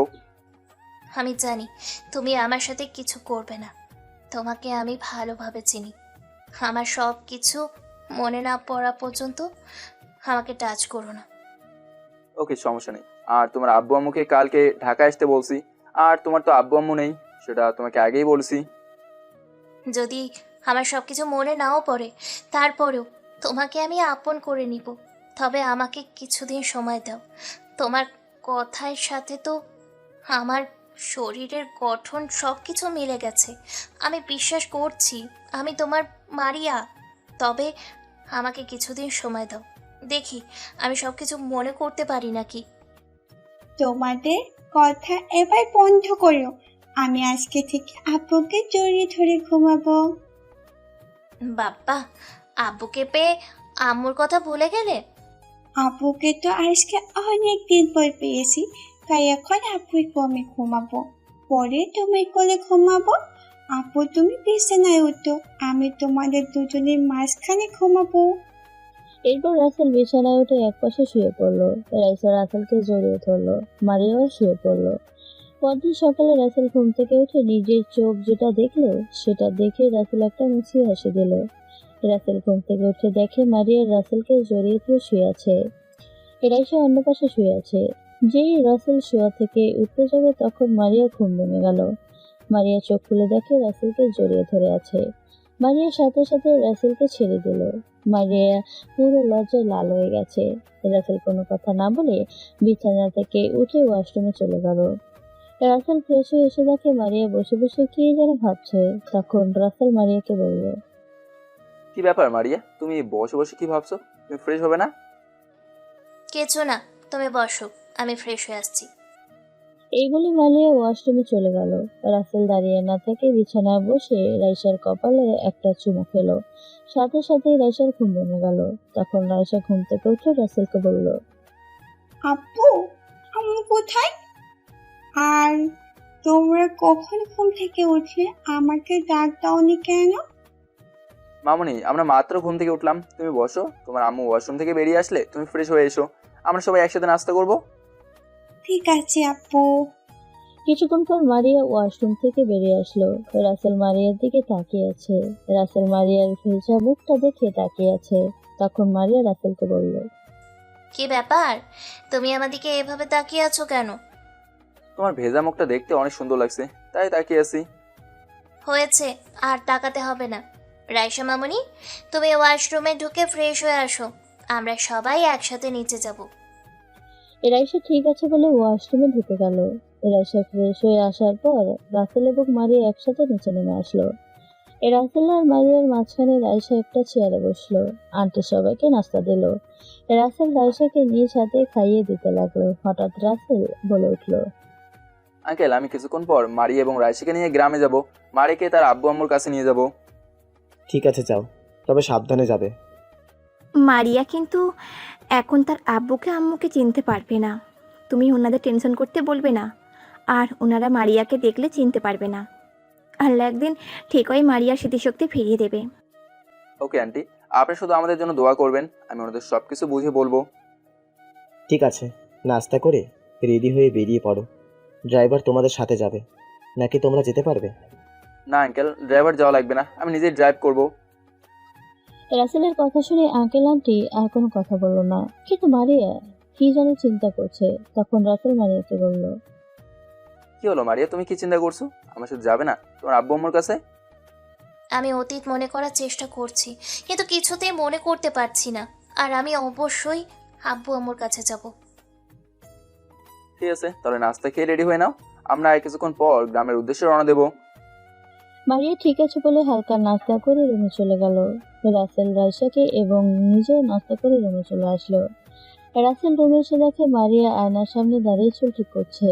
মারিয়ার পেটের উপর কাপড় নেই, সাদা ধবধবে দেহটা। রাসেলের ইচ্ছে করছে মারিয়ার পেটের উপর হাত বুলিয়ে দিতে, কিন্তু রাসেল মারিয়ার অনুমতি ছাড়া তাকে টাচ করবে না। রাসেল দাঁড়িয়ে না থেকে মারিয়াকে বলল, মারিয়া, তুমি রেডি হয়ে রাইসাকে রেডি করিয়ে দিও, আমি আমার বাসায় যাচ্ছি। এখানে তো আমার কোনো জামা কাপড় নেই। তোমাকে এখন বাসায় যেতে হবে না, আলমারিতে আকাশের জন্য 2 সেট জামা কিনে রাখছি, ওখান থেকে তুমি 1 সেট পরে নাও। আকাশ লম্বাতে তোমার মতো হবে। রাসেল ঠিক আছে বলে আলমারি থেকে এক সেট জামা নিয়ে অন্য একটা রুমে গেল। তারপর রাসেল রেডি হয়ে মারিয়ার রুমে আসলো। রাসেল রুমে এসে দেখে মারিয়া নীল রঙের একটা শাড়ি পরেছে। মারিয়াকে দেখতে অনেক কিউট লাগছে। রাসেল এক দৃষ্টিতে মারিয়ার দিকে তাকিয়ে আছে। তখন মারিয়া রাসেলকে বলল, এভাবে তাকিয়ে আছো কেন? চোখ নষ্ট হয়ে যাবে। তোমায় কিন্তু নীল রঙের শাড়িতে অনেক সুন্দর লাগছে, ইচ্ছে করছে তো। রাসেল এটুকু বলে থেমে গেল। তখন মারিয়া রাসেলকে বলল, কি হলো, তুমি চুপ করে গেলে কেন? তোমার কি ইচ্ছে করছে? আরে তেমন কিছু না, তোমরা চলো, এখানে যেতে যেতে বিকাল হয়ে যাবে, নিচে গিয়ে আঙ্কেল আন্টি থেকে বললে নাও। ওরা তোমার আঙ্কেল আন্টি হতে পারে, কিন্তু আমার কাছে ওনারা বাবা মা। আমি সব সময় ওনাদের আব্বু আম্মু বলে ডাকবো। ঠিক আছে বাবা, আমার ভুল হয়ে গেছে, তোমার যা ইচ্ছা দেখো, এখন চলো। মারিয়ার কোনো কথা না বলে রাইসাকে কোলে নিয়ে নিচে নেমে আসলো। রাসেল ব্যাগ নিয়ে বেরিয়ে আসলো। আব্বু আম্মু, আমরা আসি, আমাদের জন্য দোয়া করো। সাবধানে যাস, আমাদের দোয়া সবসময় তোদের সাথে আছে। তোর আব্বু আম্মুকে নিয়ে আমাদের এখানে চলে আসিস। তোকে এবং রাইসাকে ছাড়া আমরা থাকতেই পারবো না। আমি কি তোমাদের ছেড়ে থাকতে পারবো? আমি আমার আব্বু আম্মুকে নিয়ে সোজা তোমাদের বাসায় চলে আসবো। এরপর আমরা কিছুক্ষণ কথা বলে বেরিয়ে পড়লো। রাসেল গাড়ি ড্রাইভ করতে আছে। মারিয়া রাইসাকে কোলে নিয়ে বসে আছে। হঠাৎ মারিয়া রাসেলকে বলল, তুমি গাড়ি থামাও তো, আমি দোকান থেকে রাইসার জন্য আর আমার জন্য পানি নিয়ে আসি। রাসেল গাড়ি এক সাইড করলো। তারপর রাসেল বলল, তোমরা গাড়িতে বসো, আমি চকলেট আর পানি নিয়ে এসেছি। তুমি গাড়িতে বসো, আমি নিয়ে আসছি। মারিয়া রাসেলকে আর কোনো কথা বলতে না দিয়ে গাড়ি থেকে নেমে একটা দোকানে গেল। মারিয়া চকলেট আর পানি নিয়ে আসতেই একটা গাড়ি এসে মারিয়াকে ধাক্কা দিল।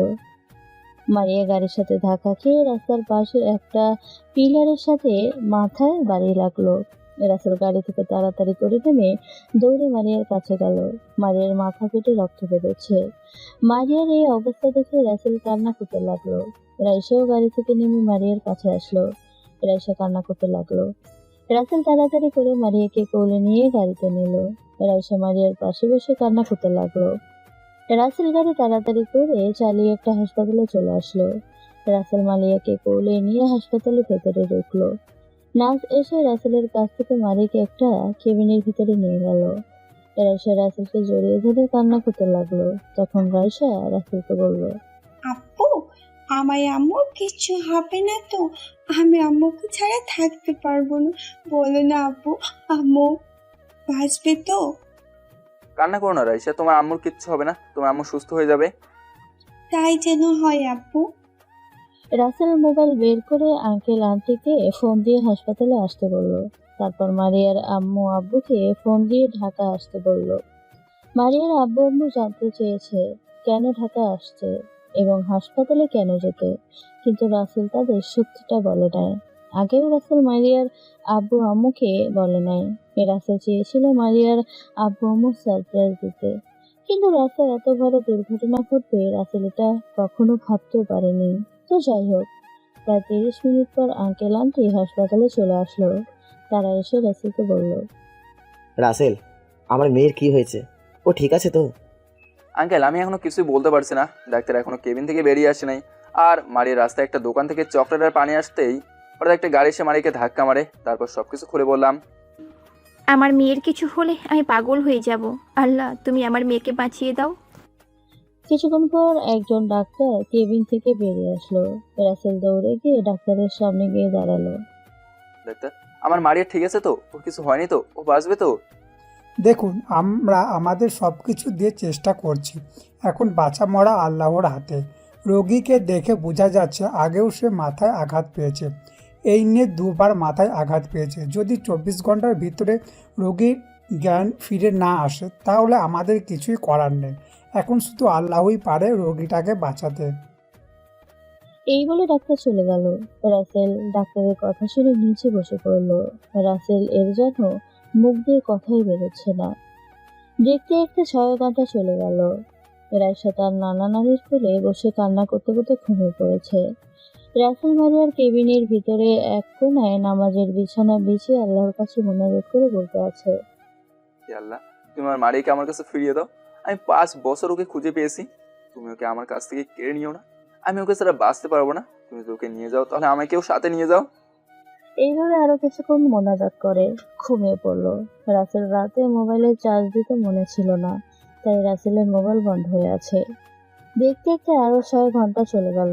মারিয়ার জ্ঞান এখনো ফিরে নাই। এখন পর্যন্ত কেউ কিছু মুখে দেয় নাই। সকাল ভোরে যখন মুহাজ্জিলের আজান দিচ্ছে তখনই মারিয়ার জ্ঞান ফিরে এসেছে। মারিয়া আস্তে আস্তে চোখ খুলল। মারিয়া চোখ খুলে দেখে সে একটা হাসপাতালের কেবিনে শুয়ে আছে। হঠাৎ মারিয়ার পানির পিপাসা পেয়েছে। মারিয়া হাত দিয়ে তার বিছানার পাশে টেবিল থেকে পানির গ্লাস নিতে গেলে গ্লাসটা নিচে পড়ে যায়। গ্লাস নিচে পড়ার সাথে সাথে রাসেল ঘুম ভেঙে যায়। রাসেল মারিয়ার দিকে তাকিয়ে দেখে মারিয়ার জ্ঞান ফিরেছে। রাসেল নামাজের বিছানা থেকে তাড়াতাড়ি উঠে মারিয়ার পাশে গিয়ে বসলো। তখন রাসেল মারিয়াকে বলল, মারিয়া, তোমার জ্ঞান ফিরেছে?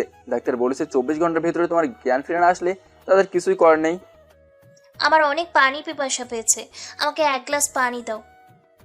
রাসেল তাড়াতাড়ি করে মারিয়াকে 1 গ্লাস পানি দিল। মারিয়া পানি খেয়ে রাসেলকে বলল, এবার বলো, আমি এখানে কেন? আর আমার মাথায় কি হয়েছে? তুমি রাস্তায় একটা গাড়ির সাথে ধাক্কা খেয়ে একটা পিলারের সাথে বাড়ি লাগে। তারপর তোমাকে আমি তাড়াতাড়ি করে হাসপাতালে নিয়ে আসি। আমি তো কিছুই মনে করতে পারছি না। আমাকে একটু তোমার কোলে নাও, আমার মাথায় প্রচুর ব্যথা করছে। রাসেল আর কোনো কথা না বলে মারিয়ার মাথাটা রাসেলের বুকে নিয়ে শুয়ে পড়ল। রাসেল মারিয়ার দিকে তাকিয়েছে। আঙ্কেল আন্টি এবং রাইসাকে রাতে রাসেল বাড়িতে পাঠিয়ে দিয়েছে।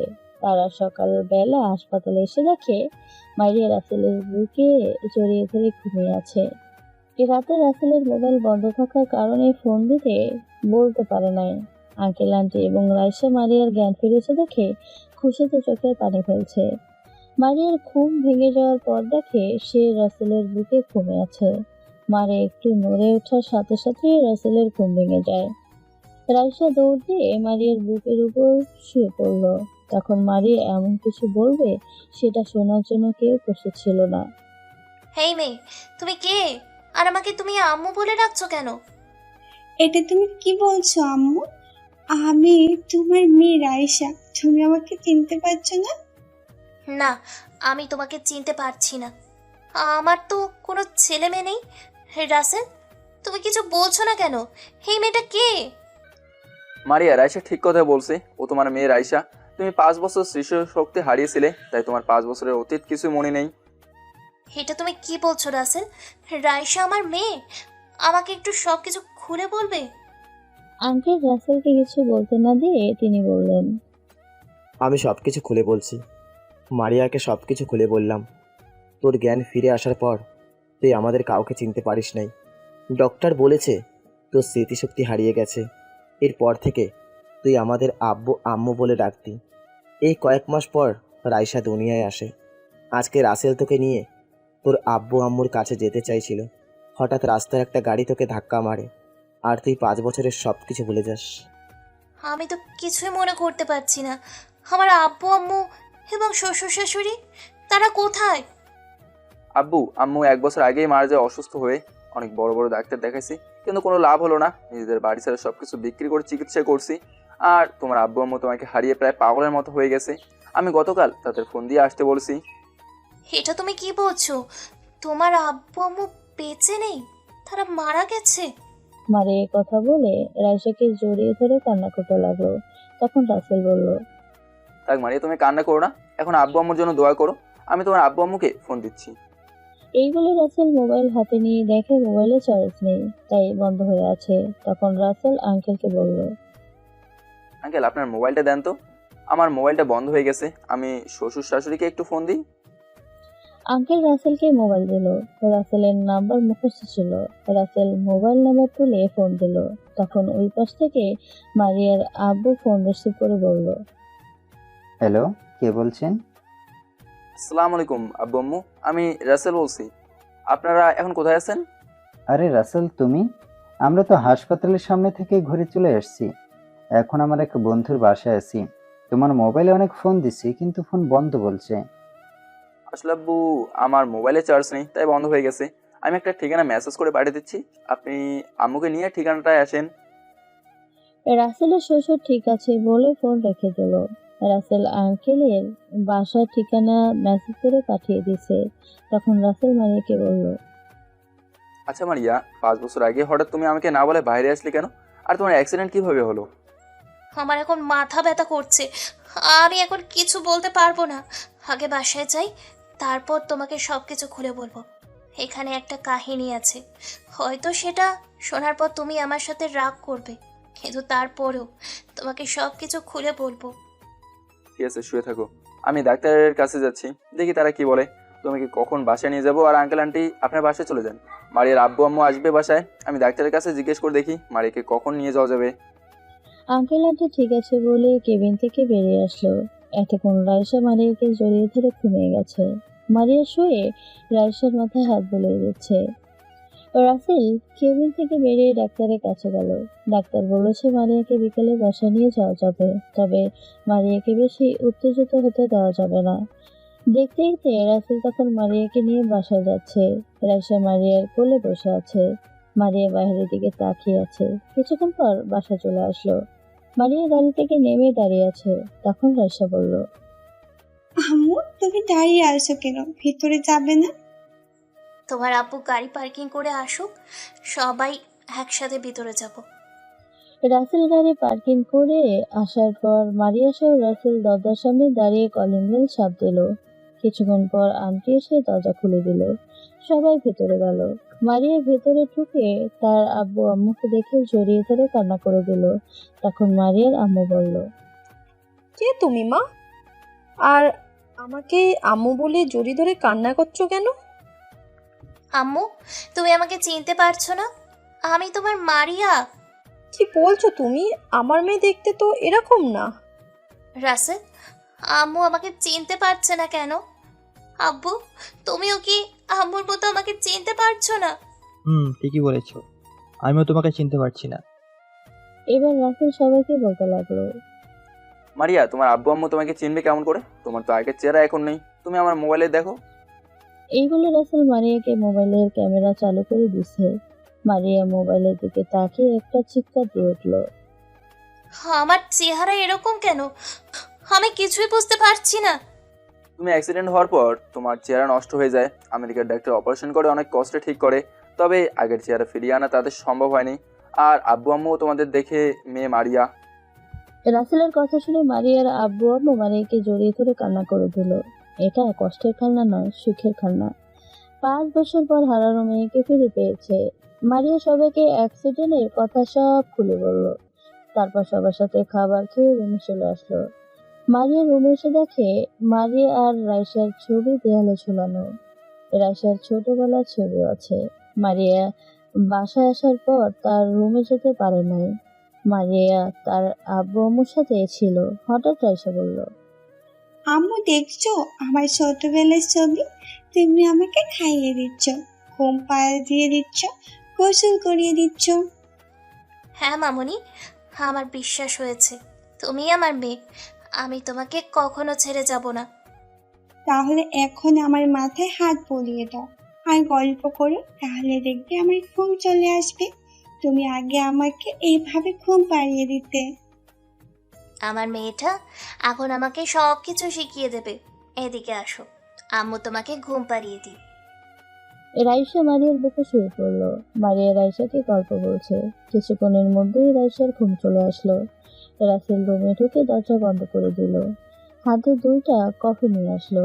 রাসেলকে ঢুকতে দেখে মারিয়া বলল, কি ব্যাপার, এতক্ষণ তুমি কোথায় ছিলে? আমি নিচে ছিলাম, আঙ্কেল আন্টির সাথে কিছুক্ষণ কথা বলছি। চলো দুজনে ব্যালকনিতে গিয়ে কফি খেতে খেতে কথা বলি। মারিয়া ঠিক আছে বলে রাইসাকে সুন্দর করে শুইয়ে দিয়ে গায়ে একটা চাদর দিয়ে দিল। রাসেলের সাথে ব্যালকনিতে গেল মারিয়া। তখন দুজনে চেয়ারে বসার পর রাসেল বলল, এবার আসল ঘটনা খুলে বলো। তুমি তো বলেছো আমাকে সবকিছু খুলে বলবে, শুনে আমি রাগ করতে পারি। বলবো। এই কথাগুলো আমি আব্বু আম্মু এবং আঙ্কেল আন্টিকে বলি নাই, শুধু কথাগুলো তোমাকে বলবো। কি আছে বলো। আমার পাঠক পাঠিকা ভাই বোনেরাও তো সবকিছু শুনতে চায়। অ্যাক্সিডেন্ট হওয়ার 1 মাস আগে আমার মোবাইল একটা অপরিচিত নাম্বার থেকে ফোন আসে। তখন আমি ফোন রিসিভ করার পর ওই পাশ থেকে একটা ছেলে বলল, হাই জানু, কেমন আছো? তোমার শরীরের কি অবস্থা? তুমি দেখতে অনেক সুন্দর।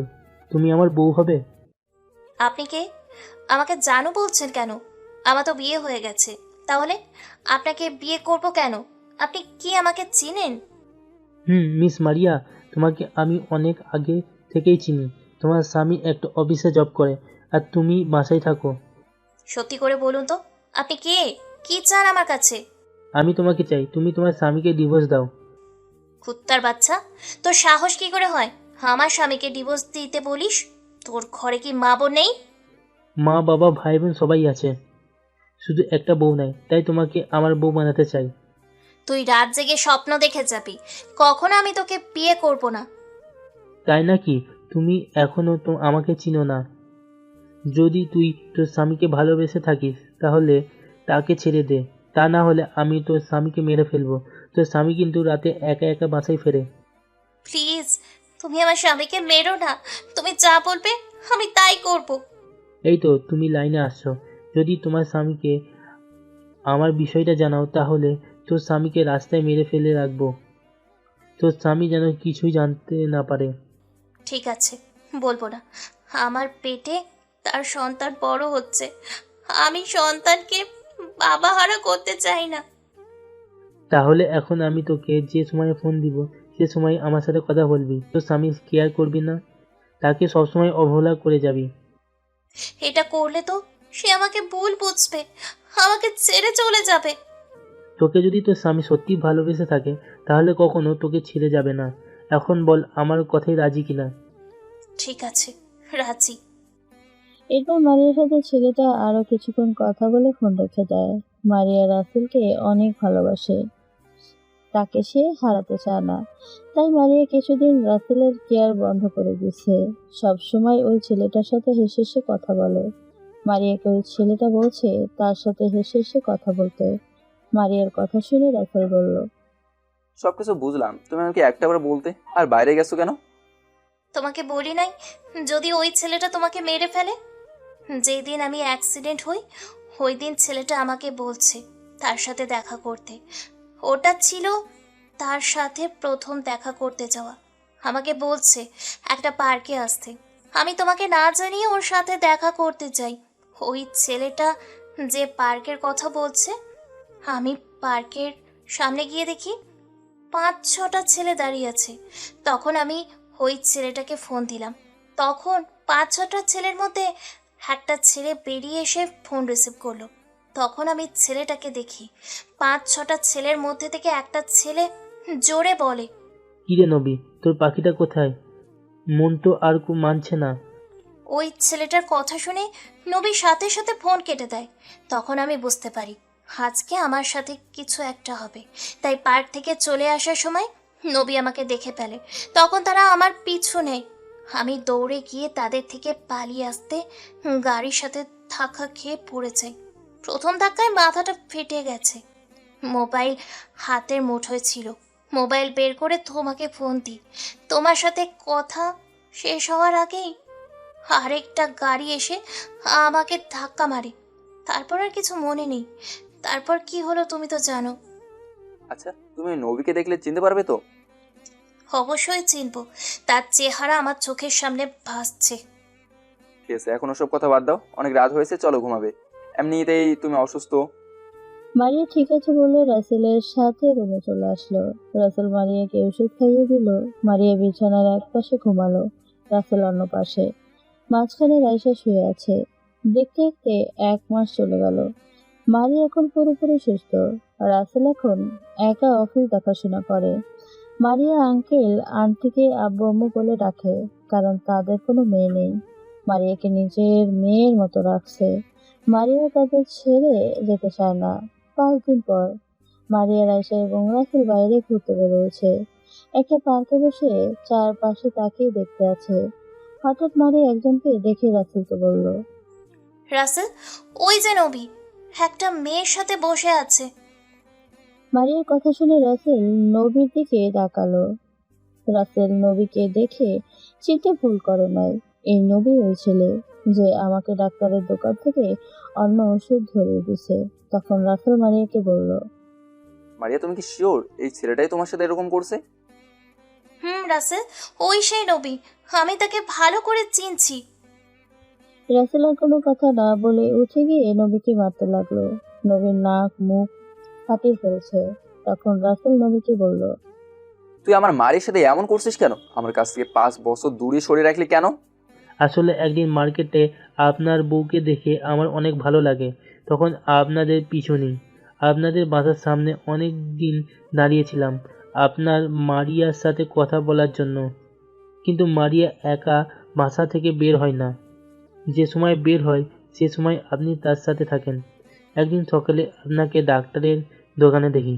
তখন আপনি ওষুধ নিতে আসছিলেন। ডাক্তার আমাকে বলেছে আপনার ওষুধগুলো ফেক করে দিতে। তখন আমি অন্য ওষুধ দিয়ে দিই আর ওষুধে লিখে দিই রাতে খাওয়ার জন্য। আপনি আর কিছু না বলে ওষুধ নিয়ে যান। আমি মনে করেছি রাতে আপনার বাসায় ঢুকে মারিয়ার সাথে দেহের চাহিদা পূরণ করব। কিন্তু আমার দোকান থেকে যেতে দেরি হয়ে যায়। আপনার বাসার সামনে আসার পর দেখি আপনি চলে এসেছেন। এরপর আসা হয়নি। আপনি রাতে যখন ওষুধ নিয়ে দোকানে গেছেন তখন আমি আর দোকানে যাই নাই। তারপর তুই আমার মায়ের নাম্বার জোগাড় করে আমাকে মেরে ফেলার ভয় দেখিয়ে তার সাথে খারাপ কিছু করতে চেয়েছিস, কিন্তু সেটা তুই পারিস নাই। এই বলে রাসেল নবীকে আবার মারতে লাগলো। মারিয়া রাসেলকে টেনে নিয়ে আসলো। তখন মারিয়া নবীকে বলল, তোর কারণে আমি 5 বছর আমার স্বামীকে চিনতে পারি নাই। তোর কারণে 5 বছর ওর থেকে দূরে ছিলাম। তোকে আমি পুলিশে দেব। তোর কারণে আমার চেহারা পরিবর্তন হয়ে গেছে। হঠাৎ পুলিশ আসলো। পুলিশ আসার পর মারিয়া বলল, ওসি সাহেব, এই জানোয়ারকে ধরে নিয়ে যান। ও আমার সর্বনাশ করতে চেয়েছে, আমার স্বামীর কাছ থেকে 5 বছর দূরে রেখেছে। মারিয়ার কথা শুনে পুলিশ নবীকে ধরে নিয়ে গেল। মারিয়া, রাসেল আর রাইসা তারা আর পার্কে না থেকে বাসায় ফিরে আসলো। রাতে সবাই একসাথে খাবার খেয়ে রুমে আসলো। আজকে রাইসা তার নানা নানির সাথে ঘুমাবে। মারিয়া রাসেলের রুমে এসে দরজা বন্ধ করে দিল। বিছানায় গিয়ে বসলো। তখন মারিয়া বলল, আজকে আমি অনেক খুশি, আজকে নবীকে তার শাস্তি দিতে পেরে। তাহলে এই খুশিতে তোমাকে আজকে অনেক আদর করবো। রাইসের জন্য একটা ভাই নিয়ে আসতে হবে না? তোমার মুখে দেখি কিছুই আটকায় না। তোমার পাঠক পাঠিকারা কিভাবে তাকিয়ে আছে সেটা তুমি দেখো না? ওমা, তারা তাকিয়ে থাকলে সমস্যা নেই, তারাও আমাদের থেকে ঠিক শিখবে। এত শিখে লাভ নাই, তুমি গিয়ে লাইট বন্ধ করে দিয়ে আসো। রাসেল আর কিছু না বলে লাইট বন্ধ করে দিয়ে মারিয়ার উপর ঝাঁপিয়ে পড়লো। মারিয়ার ঠোঁট নিজের আয়ত্তে নিয়ে নিল। তারপর আস্তে আস্তে হারিয়ে গেল সন্তান আনার মিশনে। বাকিটা আপনারা বুঝে নিন।